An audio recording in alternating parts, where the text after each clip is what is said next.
So set 13 is now live on these servers, which means we are finally fucking back. Welcome back to Teamfight Tactics, and in today's video, it is a VOD review, but we're actually going to be using a slightly different format. I've been watching a lot of Pokemon Pocket during the PvE cycle, and I like the format a lot, so we'll see if it can, translate well to the TFT space. Let me know what you think. If you don't like it, totally cool. We'll just go back to straight jumping into the VOD, but I kind of like this idea of, well, you'll see what I mean, but just to give you a sneak peek, we're going to be going over a pretty interesting comp that I think is sort of getting swept under the rug now because everybody's so focused on the main meta comps, the main lines being like Vertical Scrap, Black Rose Flex. We'll talk about those more in the meta analysis in a couple of days from now. But in the meantime, let's go over this one peculiar comp I think you can definitely try to lean a little bit more into because I think it's actually pretty good. And again, I think it's pretty underplayed.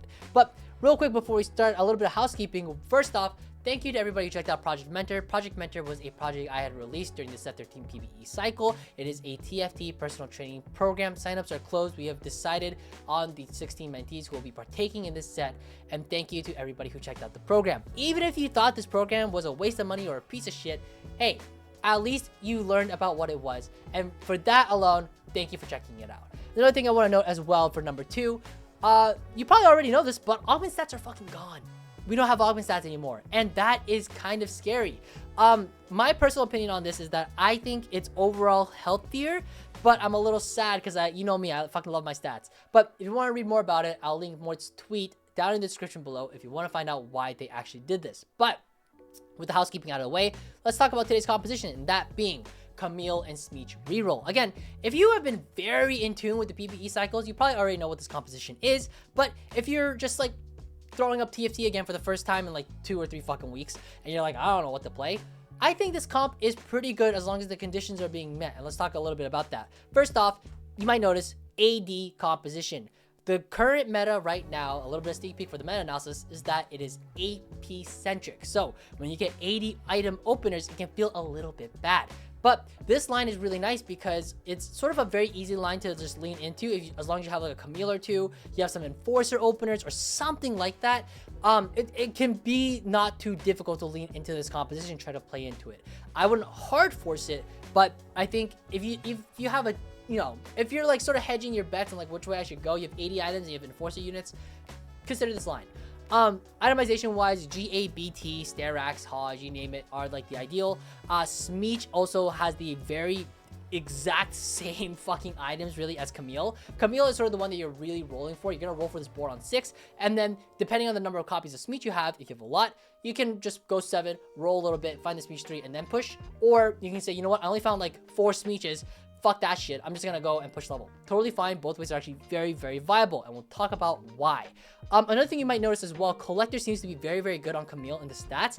I can't exactly tell you why, but it seems to be very, very good. But if I had to guess, it's because of their trait. So this board in general is actually Ambusher Vertical, and you just play some stuff around it.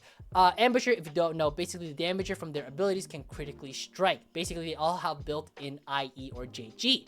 They also gain bonus critical strike chance and critical strike damage. So that's why you see a lot of Hodges. That's why you might see maybe like a Last Whisper or like a Guard Breaker because they're trying to utilize the crit. Not the best. Typically Hodge is really, really nice, especially on Smeech. Smeech really loves Hodge. So that's just something to keep in mind. You might notice as well the Scar 3 here on the board. This is like if you're only playing in like Scuttle Puddle or like Crab Rave and you're like giga hitting the Scars, sure, you can go for this, but just be careful because this unit is actually very contested in a different reroll line known as Kog'Maw reroll. Again, we'll talk about more of these lines as the coming days pass, and we have the meta analysis coming up where we go over every single one of these fucking comps, but just know that the Scar 3 is very unlikely. Again, you really want to focus on the Camille and the Smeech. The way you cap out this board is pretty simple. Again, it's 5 Ambusher, and 5 Ambusher is the big break point and sort of the only reason why you're okay with Camille 2 and just pushing levels if you just can't find the Smeeches. Again, Smeech 3 is way safer, but if you can't find it, this is the reason why it's okay. 5 Ambusher is basically what we like to call critical mass, or you're hitting critical mass. This is a term that we sort of started using as a meme in like my study group and during our co-streams, but it's a very good term to sort of describe once you've reached this breaking point, you are too strong. And 5 Ambusher is too fucking strong. That is critical mass. So once you get to that, you are cruising. Now, you might notice as well, to hit 5 Ambusher, you need 2 conditions. Either you find that Jinx, and you are able to find that 5 cost and fit it in, and now you're 5, congratulations. Or you are able to play around a Crest or a Spat. I believe the Ambusher, I believe the Ambusher Crest, which I believe it's one of these down here. I haven't memorized all the icons yet, so that's, I believe it's this one here. Yep, it is a pan and a glove. Which is great that I corrected myself, because I think in a different take I said it was a spat and a glove, but it's a pan and a glove. But pan and glove, so you can actually make the spat very simple. And if you actually get the spat, it's way easier to hit the 5, because all you need is the echo and you're chilling. And no one's playing the Echo unit, it kind of fucking sucks. Speaking of echo, by the way, though, he is supposed to be the 4 cost primary carry in this line, but realistically speaking, he's more of a tertiary carry. If you have like extra items stored onto him, that's great. But realistically, if you find that Jinx, you want to itemize the Jinx first before the Echo, because the Jinx unit can do some real fucking good work, especially Jinx 2. Final thing to note as well, Scar is again holding the items in this picture, but Garen's really nice. Don't forget, Garen is an emissary. Basically, the way that his emissary bonus works is, and I'll keep it on the screen here, Garen and allies to his left and right gain 20% of his maximum health. So realistically speaking, you want to throw these items onto Garen here, and actually things like Warmogs sounds pretty fucking good to me, because you can take a lot of advantage of his emissary bonus, and that way you can buff Smeech and Camille. Very good stuff, very cool line. I think this line is probably like, I want to say an A tier line. I wouldn't call it S tier by any means, but if the conditions are right and you think you have a good spot for it, totally would consider trying to play this line. Again, as you can see, 5 Ambusher and sort of like 3 out of 4 Scrap. Scrap Emblem's actually fine in this, I think it's fine as well. But that's sort of the main line. There's another one as well, actually, which is 3 Rebel. I noticed this in the stats as well. Does perform pretty well, but I think that's only because you happen to find a Jinx and you itemize it, which is why you'd even consider putting in 3 Rebel. So I'm not the biggest fan of this, but I think it's good enough. It's fine. But I do think that the actual cap is going to be playing around this Garen 2 and trying to get to 9 with all this other stuff. Again, super high cap, Rumble 2, Jinx 2, 5 Ambusher, critical mass. There's your board. But anyways, let's now VOD review a very interesting player. Actually, this is Zeta Kaito. Zeta, if you recognize the name at all, maybe you are familiar with the Valorant scene, but in the Valorant scene, I'm actually going to mute him because it's very difficult for me to talk about the VOD while I listen to Japanese. That's a lot of mental obstacles I gotta traverse through. But he actually plays on Zeta Division. So Zeta Division is pretty well known, I think, in NA the most for the Valorant team, but they also have a very, very interesting and quite strong TFT team. And actually, guess who else is on this team? None other than 2-time world champion Title. So this team definitely has a lot of merit in the Japanese scene. So getting signed onto such an incredible organization is definitely a compliment to say nonetheless. Looks like we get a bow and a tier start. Again, I think a lot of people are sort of angling towards like AP in general. So if I get bow tier, I'm already thinking about Shiv here. Getting the Maddie 2 is pretty nice as well. She's one of the better and more popular backline carries. But again, AD is not as popular. So I do like, even though we do have Zeri here, I do like trying to find ways to hold this Vex or this Lux to try to play and, you know, maybe potentially keep AP lines open. But anyways, going into our 2-1 augments here, and I apologize, this is Japanese, but I will translate all of these for you. We have Lucky Gloves, we have Prismatic Pipeline, and we have Shopping Spree. So none of these are new except for the one in the middle, which Prismatic Pipeline, if you don't know, basically an orb that pops out during the neutrals turns into a prismatic orb. In terms of strength, I feel like this augment is kind of okay. I'm never unhappy taking it, but I'm not like super ecstatic taking it, but it's a very like maybe slightly above middle of the pack augment in my opinion. So I like it, but it's not the best thing here. I'm probably leaning this if I was playing in the spot. He gets at what cost here, which is great. I don't have to translate that one. Level 6, you know what that is. And then I believe he rerolls left one as well. This is the Ambusher Crown. So great, we have something that we actually understand. By the way though, this also gives you a Hodge and a Camille. So you might notice that even though we know he's going to play around Camille reroll this game, he doesn't actually have a Camille at the moment. I don't think he was even really considering it.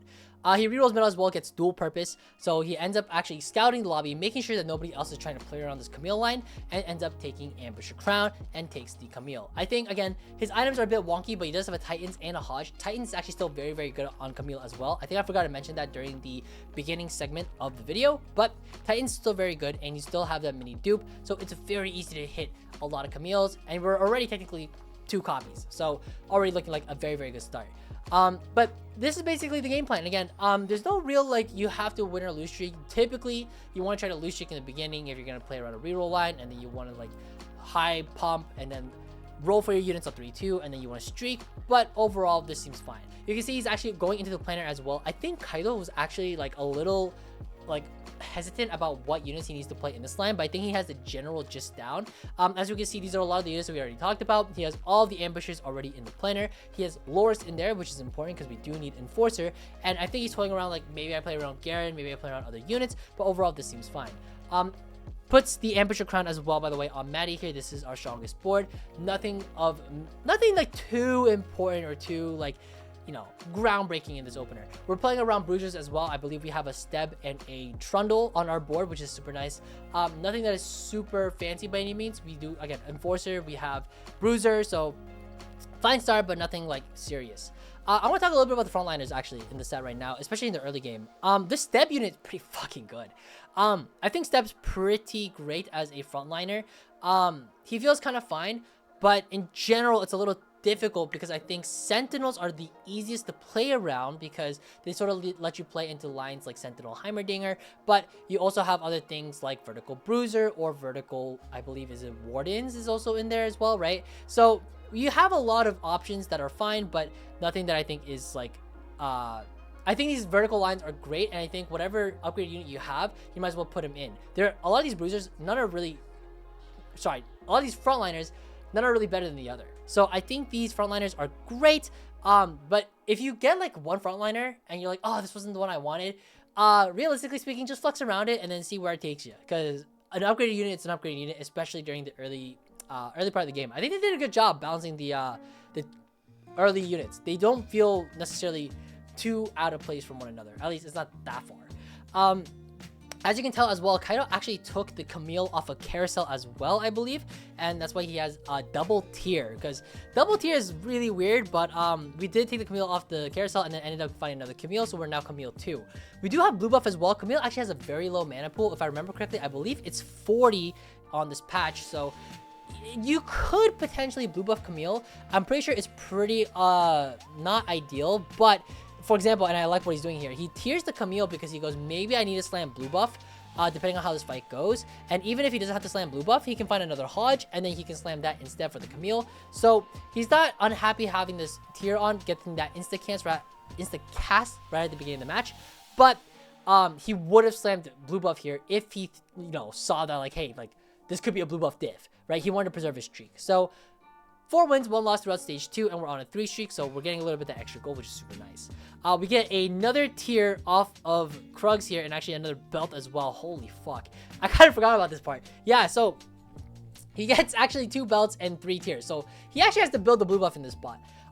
It's not good to be this greedy to, like, just wait until you get another blue buff. Like, you might as well just fucking make it. How bad could it be, really? So I like this a lot, and worst case scenario, he can always remove it and then try to put it on somebody else in case he needs to. I like these slams as well. He goes with Warmogs here and then a tier so that he can scrap it, because he has scrap right now with powder on the board, which, by the way, they cooked with the fucking units in this set. Really fucking cool that they incorporated powder and all the arcane units.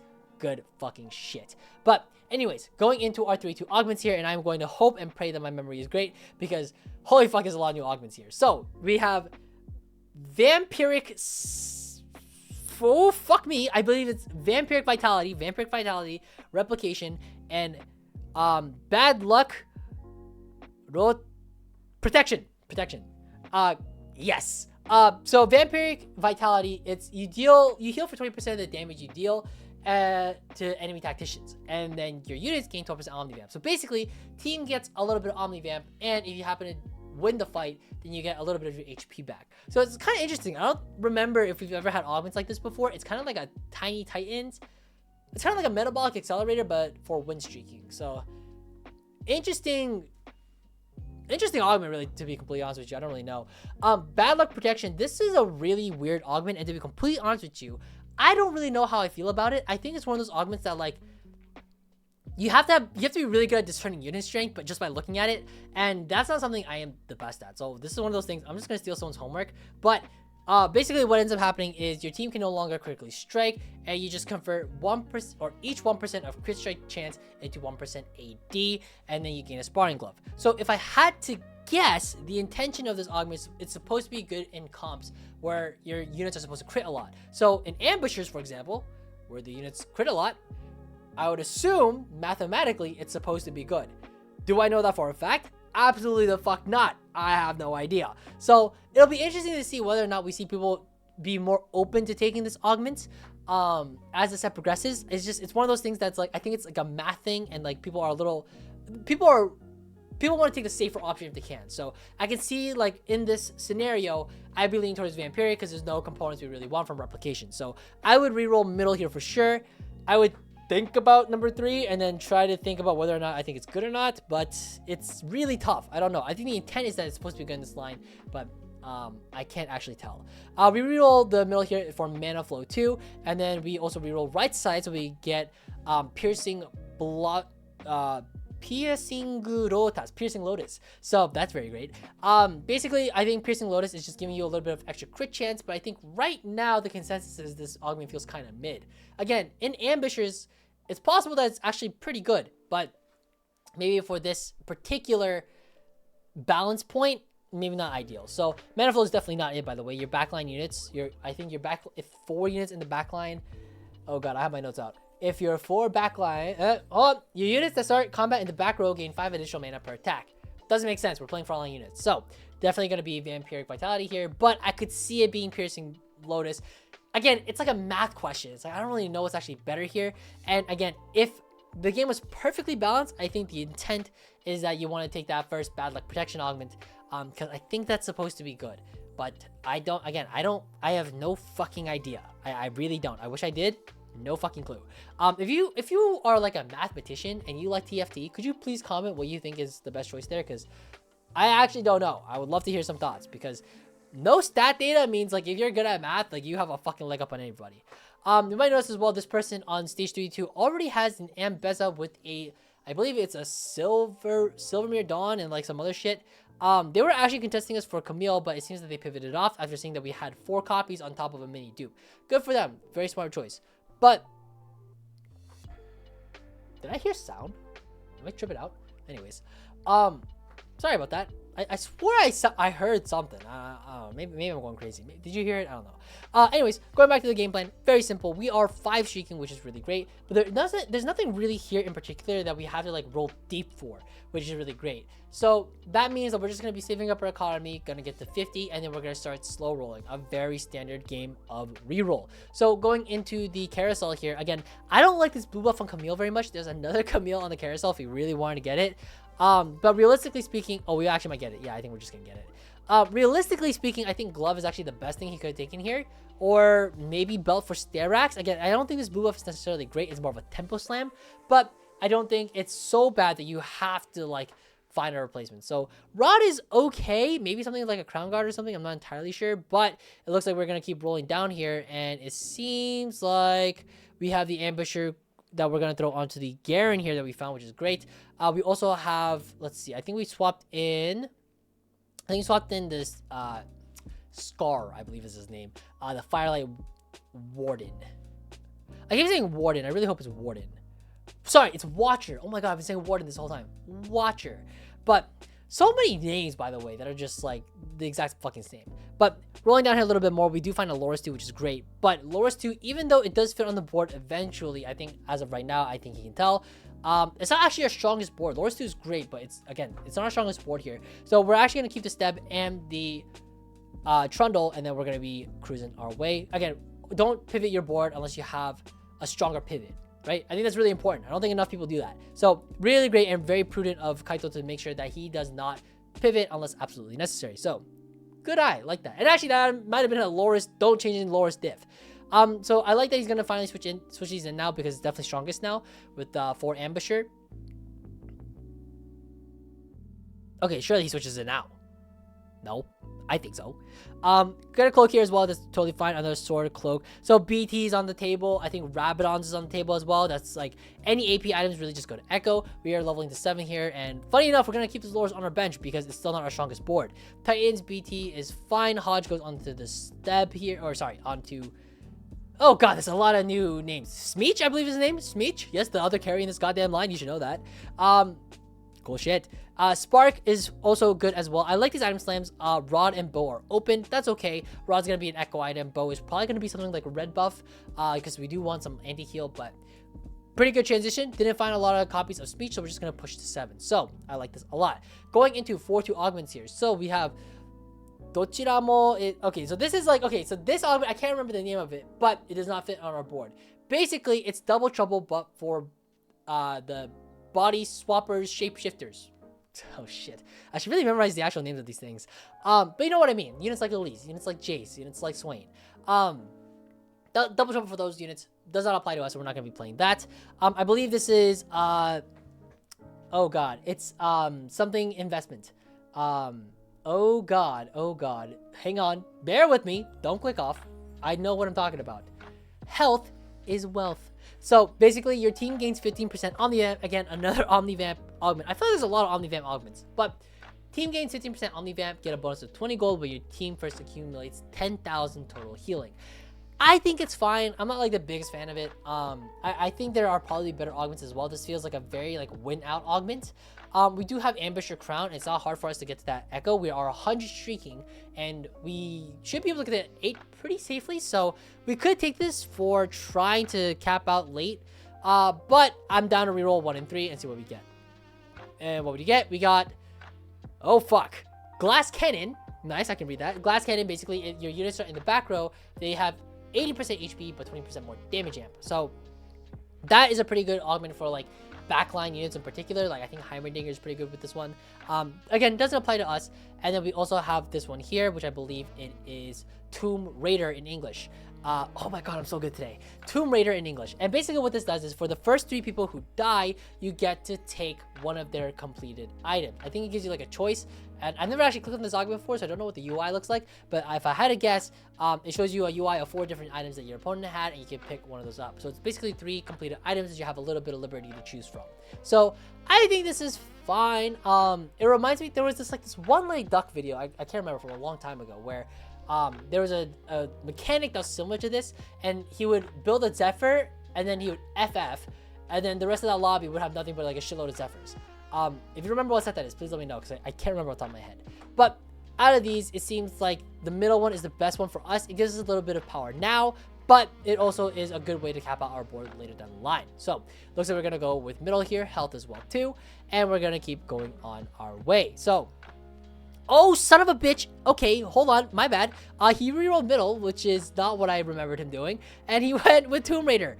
I don't think that's very good. I think he definitely should have just stuck with the middle one. But okay, but to be fair, his second augment is also Omnivamp. So, you know what? If he was like, that's too much Omnivamp, I also have BT and Hodge. I get it, totally fine. 1 Sunfire Cape, your game's over. So, I can see him taking this as well. Again, both augments, their objective is to cap out at the end game. I'm a little surprised. I would have just taken more Omnivamp, but again, 1 Sunfire Cape and it's doomed. So, I get where he's coming from. Fine.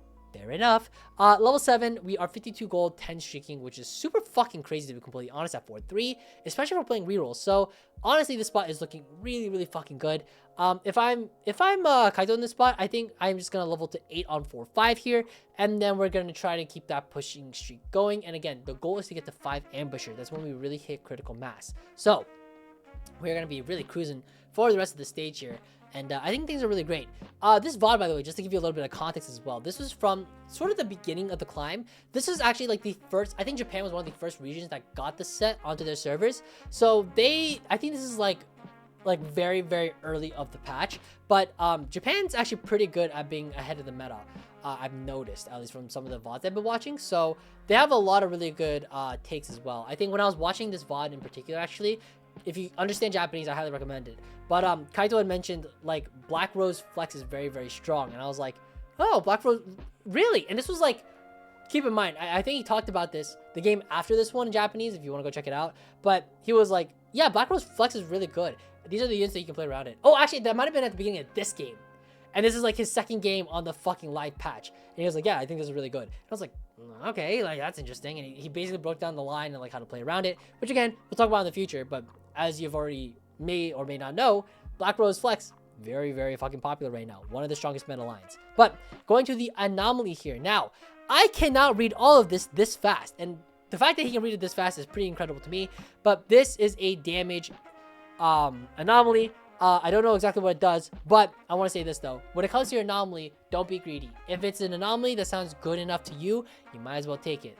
I think this is some pretty interesting information about anomalies as well, but Disco had mentioned to me that Mortdog had actually mentioned that in the stats during the PvE, because they have anomaly stats for some reason. I don't know if we could get anomaly stats, but apparently, based on the anomaly stats that they have on the dev team, that tank anomaly is performing just as well, if not better, than damage anomalies. So I'm not sure how true that stands now, but it was like an offhand comment that Mortdog had made on his stream. So take that with, you know, a grain of salt, but I think that should give you a little bit more, you know, peace of mind when it comes to having to settle for a good and strong tank anomaly. Again, I don't think these anomalies, like, sometimes they can really go fucking overboard, but most of the time, like, they actually don't really feel like a huge sort of like, you have to find the best one no matter what situation, unless you're trying to play for first. I think that's really the only time where you're like, okay, if I'm trying to play for first, I should roll deep for the anomaly. But again, he's playing a Camille reroll line here, and even though his spot's really good, and his cap is pretty high, to be completely honest, it's very possible he just high rolled his anomaly, now that I'm thinking about it, because realistically, he probably should have just BT. Yep. Oh wait, what? No, he went. Oh, he's scrapping the rod. Oh, very smart, very smart. Sorry, before I got cut off there, I was trying to figure out his items because there's a lot of fucking anvils. But I like this. Utilizing the scrap here with the rod is really smart, and he gets to make a GS as well, which I believe he should make. Another item, this is from the Augment, and I believe he goes with BT, which is totally reasonable. I think that's fine.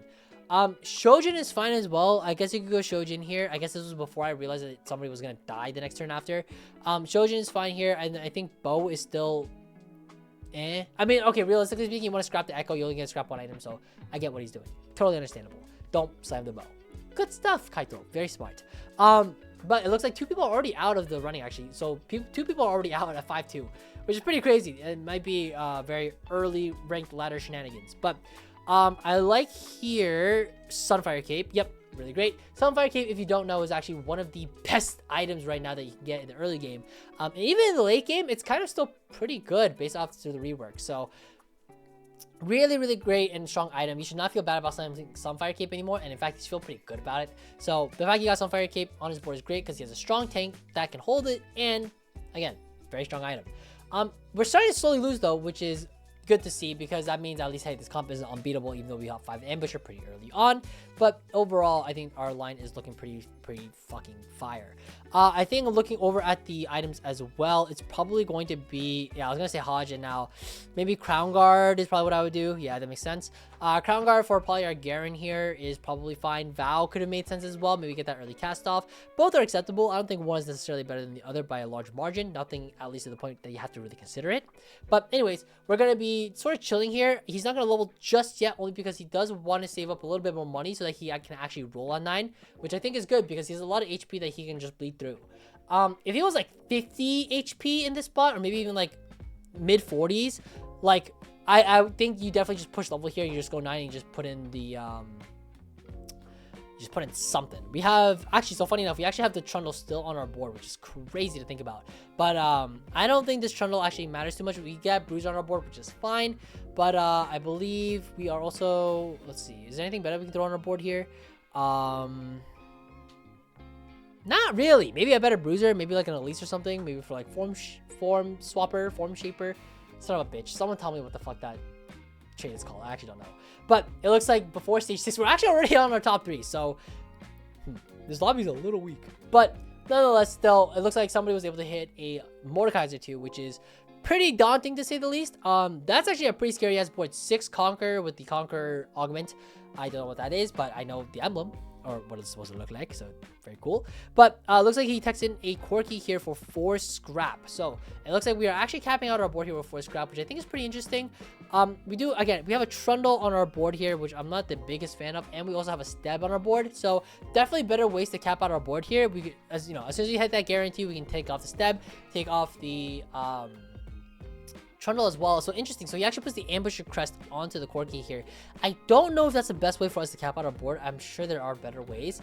Maybe a Jace 2 is stronger here. Maybe we can get... he's holding a Mordekaiser. Maybe the Conqueror can get in the board as well. I think he's trying to figure out how this board's supposed to really play out, because again, this is pretty early on in the set. I think as well he should hold the Garen here. I definitely think it's Garen over... I think it's Garen over holding these... this Mordekaiser and the extra powders as well. He's holding powder because he's worried that he won't be able to find the Jinx. So that's why all of his items are on the powder right now. In case you can't tell, the Jinx items are all on powder. But oh, very close. If we can get to that Jinx though, our board's gonna be significantly stronger. It looks like we just missed the Mordekaiser too. That pretty fucking sucks. But I wonder if we got the... Okay, so Echo 2 is nice. We find a Rumble as well. Still no Jinx, so it's a little difficult for us to cap out, but we are able to actually switch in the Rumble 1 over the Trundle 2, which makes a lot of sense to me. And then Lauren? His name's not Lauren. What the fuck is his name? It starts with an L. Holy shit, I don't know any of these units' names or traits. That's pretty bad. Loris, I believe is his name. The guy from Arcane. But no spoilers here. But yeah, we got Loris in for Enforcer, so our board is making a lot more sense. And we're slowly, again, making our way towards our cap. And again, I like that he's really making sure that he's not he's not selling units too early. He's making sure that if he's going to pivot more units in and pivot some out, his board always stays as strong, if not stronger. So I like this a lot. We actually get all the way to Smeech 3, which is great. I almost call him Skeet 3, and that's not great. But sure enough, it's still not enough because we are playing against Black Rose AP Flex. Very, very strong fucking meta board. So that is a bit tough. Looks like we finally are able to get to the Jinx, which is great. We can actually drop the powder here, which seems fine. We're still on 3 scrap though. Again, this Corki 2 in the back with our Ambusher, I don't think I'm the biggest fan of it, but actually, to be completely honest with you, outside of a Jace 2, which I don't even think is necessarily that much stronger, this is probably our cap. So nonetheless, I think this is kind of where the story really ends. But to be completely honest with you, fucking streaking for so long with 100 HP, this board clearly has a lot of potential. And he's already sitting on Jinx pair. So actually, if we hit Jinx 2, it's pretty... Never mind, he just hit at least 3. So it looks like we're kind of fucked. We're fighting against the Spider Queen. But yeah, fuck it. Maybe we find Jinx 2 and then our luck turns around. Who knows? I highly fucking doubt it. I'm down to see though. I'm down to see it though. I actually did not get this far into the VOD. I thought he just won, so that's when I was like, oh cool, I have a VOD to review. Very cool game. And then no, turns out this fucker hit Elise 3, backline Elise 3, which is crazy to think about. This unit is so fucking popular and so contested. Yeah, it's not even fucking close. But anyways, hey, strong second, give it up. And hey, you gotta applaud the man for his determination. Hey, at least he's not FFing. If it were me, I totally would have FF'd at this point. This game's over. But nonetheless, I guess I'm going to talk a little bit here. But thank you guys so much for watching. Thank you guys for tuning in. Again, let me know what you think about this format. And if you liked it or if you didn't, please, I'd love to hear it in the comments. Again, shout out to Zeta Kaito for the VOD for today. And if you have any other questions, please leave it in the comments. I'd love to hear it. But that's going to be it for today. Take care, guys, and happy climbing.